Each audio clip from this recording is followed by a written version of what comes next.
तो दोस्तों नमस्कार, मैं हूं अनिल और रेसलिंग सुपर धमाल में आपका स्वागत है। तो दोस्तों WWE इस साल रेसलमेनिया का आयोजन 19 और 20 अप्रैल को करने वाली है। इसके मैच कार्ड में अब तक 8 मुकाबलों की घोषणा हो चुकी है।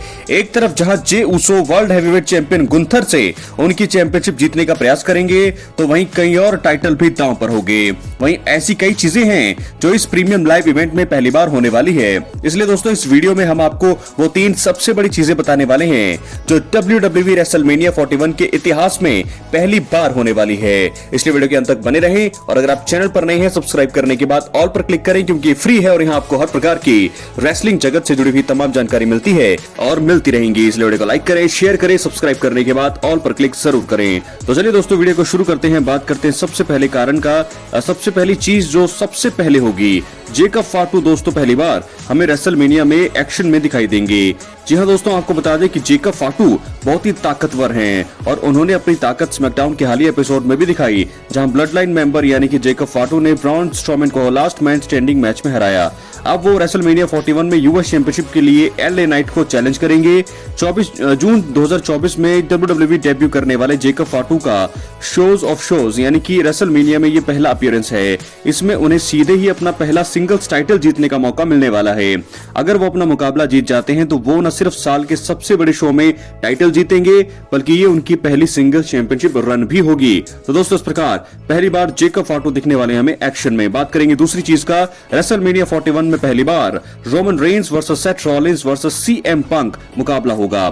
दोस्तों आपको बता दें, रोमन रेंस के लिए आखिरी स्मैकडाउन एपिसोड में उस समय मुश्किलें बढ़ गई थी जब उनके द वाइसमैन पॉल हेमन ने उनकी बात मानने से इनकार कर दिया था। सीएम पंक ने सर्वाइवर सीरीज वॉर गेम 2024 में रोमन की मदद के बदले में पॉल से एक फेवर पाया। इसका खुलासा हालिया स्मैकडाउन एपिसोड में हुआ, जहां पंक ये चाहते थे कि पॉल हेमन रेसलमेनिया 41 में उनके साथ नजर आए। रोमन रेंस दरअसल साल के सबसे बड़े शो में रॉलिंस और पंक के साथ एक ट्रिपल थ्रेट मुकाबले का हिस्सा है और ये मुकाबला पहली बार हो रहा है और इसे शोज ऑफ शोज में किया जा रहा है। तो ये भी दोस्तों रेसलमेनिया 41 में पहली बार होगा जब ट्रिपल थ्रेट मुकाबले में रोमन रेंस का सामना सीएम पंक और सेथ रॉलिंस से होगा। अब हम बढ़ेंगे अगले मैच की तरफ जो भी पहली बार हो रहा है। Undisputed WWE champion Cody Rhodes से उनकी चैंपियनशिप रेसलमेनिया 41 में जीतने का प्रयास करेंगे जॉन सीना।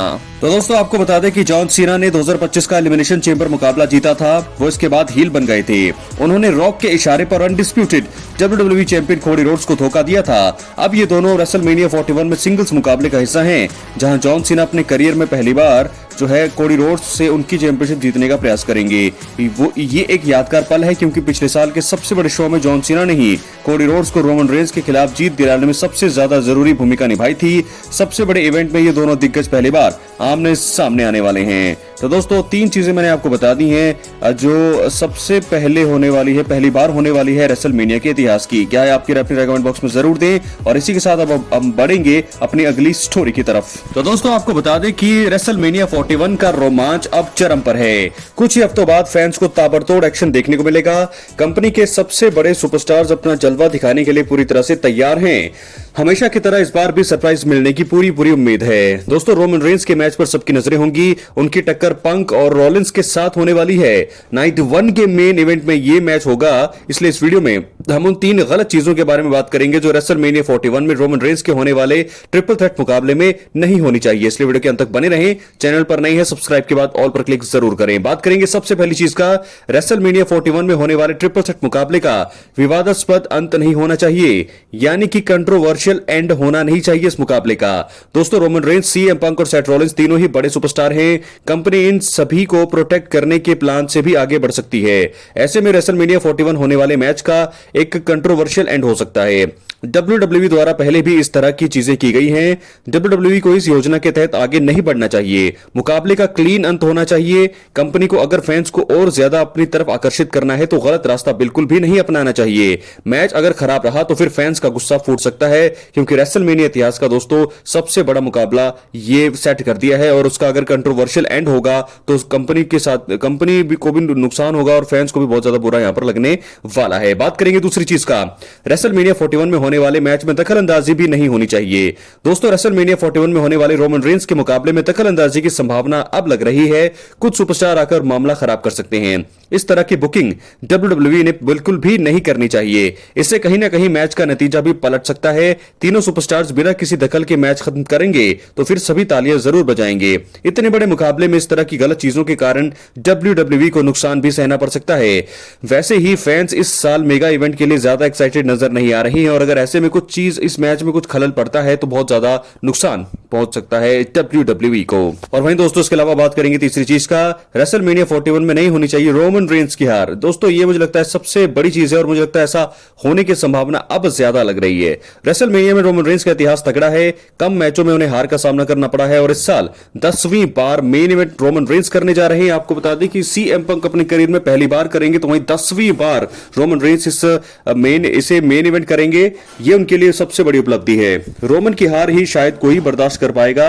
WWE की टॉप स्टार रोमन इस समय है, उनकी फैन फॉलोइंग सबसे तगड़ी है, हर जगह उन्हें प्यार मिलता है और ऐसे में WWE को उन्हें हराने के बारे में बिल्कुल भी नहीं सोचना चाहिए। इससे उनकी छवि को बहुत बड़ी चोट और नुकसान पहुंच सकता है और मुझे लगता है ये चीज अगर हुई तो बहुत ज्यादा नुकसान होगा WWE को। सीएम पंक को जरूर फेवर में पॉल हेमन का साथ मिला है, लेकिन रोमन रेंस की हार, इसका मतलब ये नहीं कि रोमन रेंस की हार होनी चाहिए। तो बहुत सारी चीजें दोस्तों मैंने आपको आज की इस वीडियो में बताई है। सबसे पहले मैंने आपको बताया कि किस प्रकार यहां पर रोमन रेंस के मैच में जो है 3 गलतियां नहीं होनी चाहिए ट्रिपल थ्रेट मुकाबले में, और 3 चीजें मैंने आपको ऐसी भी बताई है जो पहली बार रेसलमेनिया में होने वाली है। जेकब फाटू पहली बार रेसलमेनिया में नजर आएंगे और वो भी सीधा सिंगल्स मुकाबले में, वो भी सीधा टाइटल मैच के लिए। एलआई राइट उनके सामने होंगे। और दूसरे बारे में मैंने आपको ये बताया कि कोडी रोड्स जो है उनके साथ जॉन सीना का मैच पहली बार रेसलमेनिया के इतिहास में हो रहा है। तो ये चीजें मुझे लगता है कि बहुत ही ज्यादा रोचक होगी। और साथ के साथ ट्रिपल थ्रेट मुकाबला रोमन पंक और रॉलिंस के बीच, ये भी पहली बार रेसलमेनिया के मंच पर हमें देखने को मिल रहा है। लेकिन सबसे बड़ी बात है कि रोमन रेंस की हार अगर होती है रेसलमेनिया 41 के मेन इवेंट में तो बहुत बड़ा ये कंट्रोवर्शियल एंड हो सकता है। मुझे नहीं लगता ऐसा होना चाहिए, क्योंकि बेशक पॉल हेमन इस समय सीएम पंक के कॉर्नर में होंगे, लेकिन फिर भी रोमन रेंस को जीत यहां पर मिलनी चाहिए। और मुझे लगता है कि रोमन रेंस ही इस समय जीत के हकदार भी हैं, क्योंकि फिलहाल इस समय लगातार उन्हें इस हफ्ते भी हमने देखा किस प्रकार सीएम पंक ने जीटीएस मूव लगा के उन्हें धराशायी किया। रोमन रेंस जरूर इस समय कमजोर उनको दिखाया जा रहा है, लेकिन रेसलमेनिया 41 के मेन इवेंट में उनको कमजोर बिल्कुल भी दिखाना नहीं चाहिए। हालांकि रोमन रेंस दखल अंदाजी दोस्तों इस मैच में हो सकती है और शायद रॉक आ सकते हैं इस मैच में। और पंक जो है इस समय हमने देखा कि पॉल हेमन जो है पंक के साथ जा चुके हैं, तो ऐसे में रॉक कुछ ना कुछ जरूर यहां पर कर सकते हैं पॉल हेमन के साथ, सीएम पंक के साथ भी। तो रोमन रेंस के साथ जरूर कुछ ना कुछ होने वाला है। उनके जरूर जो है अटैक बीच में होगा, उनको जरूर जो है धोखा पहले ही रेसलमेनिया 41 के पहले ही दे दिया गया है, जिसका मतलब साफ है कि अब शायद रोमन को हारना नहीं चाहिए। यहां से अगर रोमन रेंस की जीत होती है तो उनके फैंस के लिए सबसे बड़ा सरप्राइज होने वाला है। बहुत खुशी होगी अगर रोमन रेंस यहां पर जीतेंगे। अपनी राय कमेंट बॉक्स में जरूर दोस्तों। चैनल पर नए हैं, सब्सक्राइब करने के बाद ऑल पर क्लिक करें, एक्टिव रहें। रेसलमेनिया 41 बस अब कुछ चंद ही दिन दूर है और आपको मैंने कल रेसलमेनिया 41 के स्टेज की पहली झलक दिखाई, और जिसके चलते अब सोशल मीडिया पर भी काफी ज्यादा वो स्टेज जो है वायरल हो रहा है। तो रोमन रेंस नहीं हारना चाहिए। अपनी राय कमेंट बॉक्स में जरूर कि क्या रोमन की होगी जीत या हार। बहुत बहुत धन्यवाद।